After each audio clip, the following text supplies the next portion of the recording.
रैना जी, क्या उम्मीदें रखेगी जम्मू कश्मीर की? अब आवाम की जम्मू कश्मीर में कब तक भारतीय जनता पार्टी इंतखाबात मुनक्किद कराएगी? देखिए, हमारे होम मिनिस्टर अमित शाह साहब ने और प्राइम मिनिस्टर साहब ने भी कहा है, जैसे ही यहाँ डिलिमिटेशन जो है वो पूरा हो जाएगा, जिसकी कार्रवाई आखिरी मरहले में है, उसकी ड्राफ्ट रिपोर्ट एसोसिएट मेंबर्स को दी है।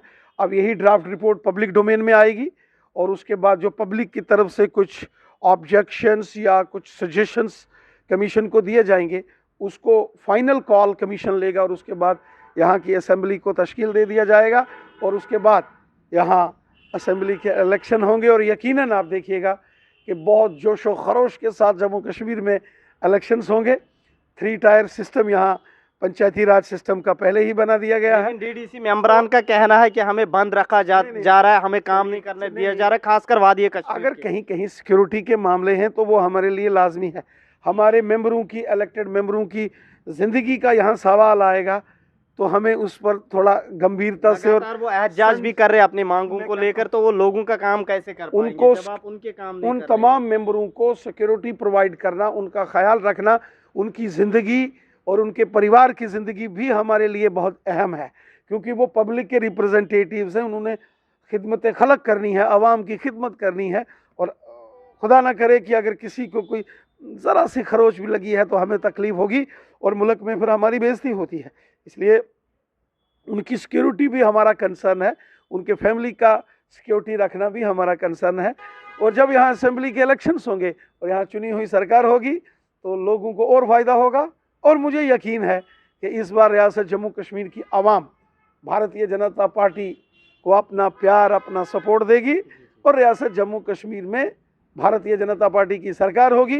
मुझे यकीन है कि मजहबी सियासत को छोड़कर जम्मू कश्मीर में आप सियासत करेंगे या मजहबी इश्यूज उठाकर आप सियासी सरगर्मियां शुरू करेंगे? हमने हमेशा, हमारे प्राइम मिनिस्टर साहब का मिशन, गवर्नमेंट का स्लोगन है सबका साथ, सबका विकास, सबका विश्वास, सब हमारे हैं। यही प्राइम मिनिस्टर मोदी साहब और बीजेपी की हुकूमत है। जिस प्राइम मिनिस्टर मोदी साहब ने पार्लियामेंट में कहा था कि मैं अपने जो मुसलमान कम्युनिटी के जो बच्चे हैं, मैं इनके एक हाथ में कुरान तो दूसरे हाथ में कंप्यूटर देखना चाहता हूं, यही हमारा मंशूर है। सब हमारे हैं। ये हिंदुस्तान जमीनी सतह पे मजहब पे सियासत की जा रही है भाजपा की तरफ से। ज्यादातर उत्तर प्रदेश और कर्नाटक में भी हमने देखा हिजाब कंट्रोवर्सी। मैं कहता हूं किस तरह से भाजपा ने हिजाब कंट्रोवर्सी जानबूझकर एक साजिश के तौर पर खड़ी की गई, क्योंकि उत्तर प्रदेश में जब इलेक्शंस हो रहे थे, बड़े पैमाने पर जो हमारी मुस्लिम माताएं बहनें हैं वो बीजेपी को सपोर्ट कर रही थी, क्योंकि मोदी साहब ने जो 3 तलाक वाले मामले पर लेकर बहनों और माताओं को इंसाफ दिया। बड़े पैमाने पर उत्तर प्रदेश में जो मुस्लिम बहनें हैं वो उनका मन बना था और उन्होंने इस बार बीजेपी को वोट भी किया है वहाँ। इसके बावजूद कि इस किस्म का प्रोपेगेंडा किया गया। इस समय पूरे हिंदुस्तान में कॉलेज स्कूल बंद हैं कोविड के चलते। कैसे एक कॉलेज के अंदर वो वीडियो बनाया गया, कैसे वो सारा ड्रामा किया, वो टोटल एक ड्रामा था। वो एक जैसे लड़की थी, दूसरे तरफ मैं कहता हूँ वो तालबिलम भी थे या जो भी था, मुझे उसमें उसकी इंक्वायरी होनी चाहिए। मुझे उस पर डाउट है कि उसको फिल्मी अंदाज में शूट कराया गया। जब कॉलेज बंद है, कॉलेज में कोरोना लॉकडाउन छुट्टियां हैं, बच्चे क्या लेने के लिए जाएंगे कॉलेज में? वो टोटल एक फिल्म की शूटिंग के जैसा एक माहौल बनाया गया और टोटल उसका कारण था कि उत्तर प्रदेश में जो मुस्लिम बहनें हैं और जो माताएं हैं जो बीजेपी को एन ब्लॉक वोट कर रही थी, उनको डराने के लिए ये साजिश की गई, जिसका जिक्र प्राइम मिनिस्टर मोदी साहब ने यूपी की रैली में भी किया कि जब मुस्लिम इन लोगों ने कांग्रेस और जो हमारे एक बड़े लीडर हैं हैदराबादी हैं, जो चाचा जान हैं, बड़े खतरनाक भाईजान, वो पंगा डाल देते हैं ना, वो उनको नहीं उनको लगता है कि ये अगर ये मुस्लिम भी बीजेपी में चले गए तो वो जो हैदराबादी भाईजान की सियासत खत्म हो जाएगी। तो वो ऐसा प्रोपेगेंडा बी टीम का काम कर रही है बीजेपी का। तोबा तोबा तोबा, उनसे बचाए, खुदा बचाए उनसे। जो वो तक ये ऐसी टीम नहीं होती है जनाब, खुदा बचाए। ऐसे सियासत करते हैं, हैदराबाद में कुछ करते हैं और जाके वो मुझे तो लगता है इस सारे मामला जो हिजाब वाला हुआ है इसकी सीबीआई जांच होनी चाहिए। ये इस मामले में ये मुझे पूरा शक है, ये हैदराबादी जो भाईजान है ओवैसी साहब ये इसमें इन्वॉल्व है, क्योंकि ये सारे लोग बीजेपी को वोट करने वाले थे। ऐसा इश्तिहाल अंगेजी करते हैं जनाब, आप मत पूछो।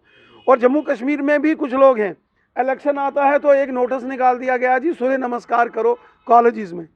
और एक सूर्य नमस्कार कोई सूरज भगवान की कोई पूजा नहीं है, ये एक ग्रुप ऑफ एक्सरसाइजेज होता है जो सुबह खाली पेट और कम से कम 2 लीटर पानी पी के शरीर को वार्म अप करके नेशनल कॉन्फ्रेंस ने इनकार किया। जो सूर्य नमस्कार जो है वो एक ग्रुप ऑफ एक्सरसाइजेज है, उसको सुबह उठ के जो है एक तरकीब से किया जाता है और इसका सूर्य भगवान की इबादत से कोई लेना देना नहीं है और इसको करने का एक तरीका है। अब किसी ने इसका नाम रख दिया सूर्य नमस्कार, तो जनाबे वाला की एक ये तो एक सियासत में है, क्योंकि योगा में आप फरोग दे रहे हो योगा को जम्मू कश्मीर में, और ये एक हिस्सा है उसका।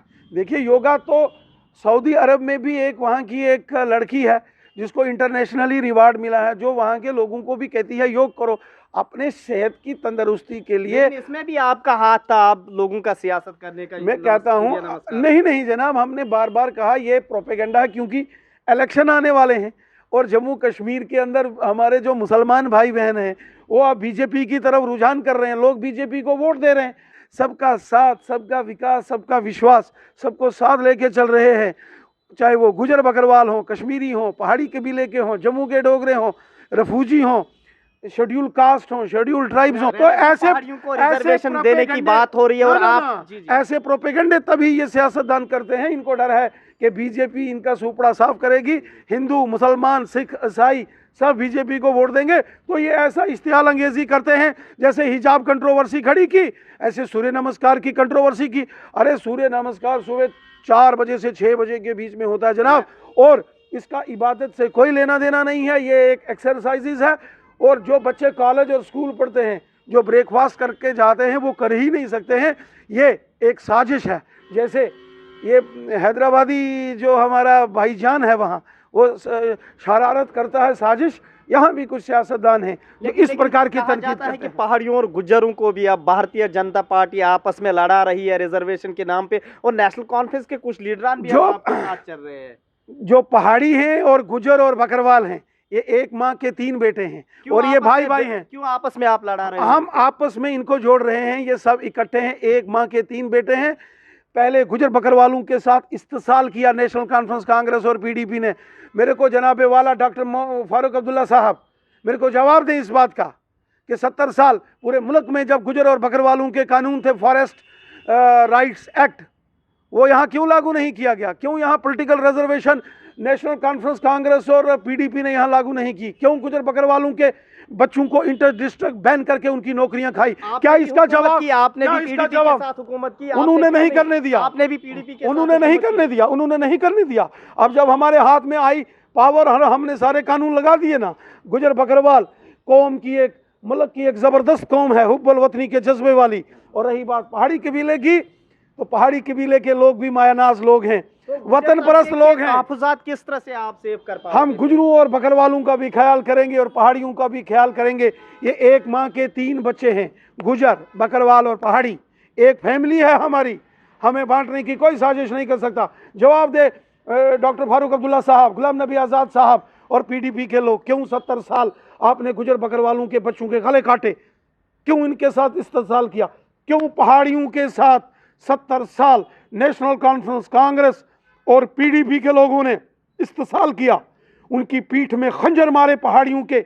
जवाब देना पड़ेगा डॉक्टर फारूक अब्दुल्ला साहब को, जवाब देना पड़ेगा जनाबे मोहतरम। उनको मिलेगी अब इंतखाबात से पहले या सिर्फ आपका इंतखाब? देखिए डॉक्टर फारूक अब्दुल्ला साहब के साथ साथ गुलाम नबी आज़ाद साहब, ये कांग्रेसियों को भी जवाब देना पड़ेगा, नेशनलियों को भी जवाब देना पड़ेगा और पीडीपी के लोगों को भी जवाब देना पड़ेगा।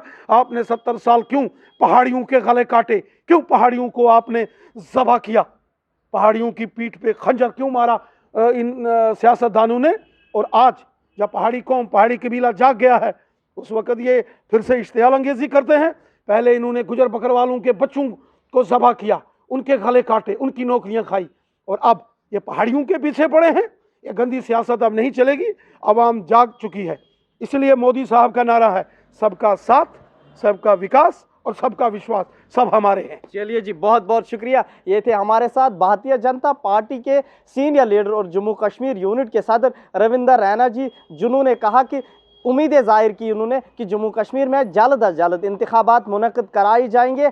हदबंदी कमीशन का रिपोर्ट जो हतमी फैसला आने के बाद ही जम्मू कश्मीर में जल्द अज जल्द इंतखाबात कराए जाएंगे। अब देखना ये ज़रूर होगा कि जम्मू कश्मीर में कब इंतखाबात कराए जाएंगे ताकि जम्मू कश्मीर में जमहूरी तर्ज की हुकूमत अमल में लाई जाए। ईटी भारत उर्दू के लिए जम्मू से मैं मोहम्मद अशरफ।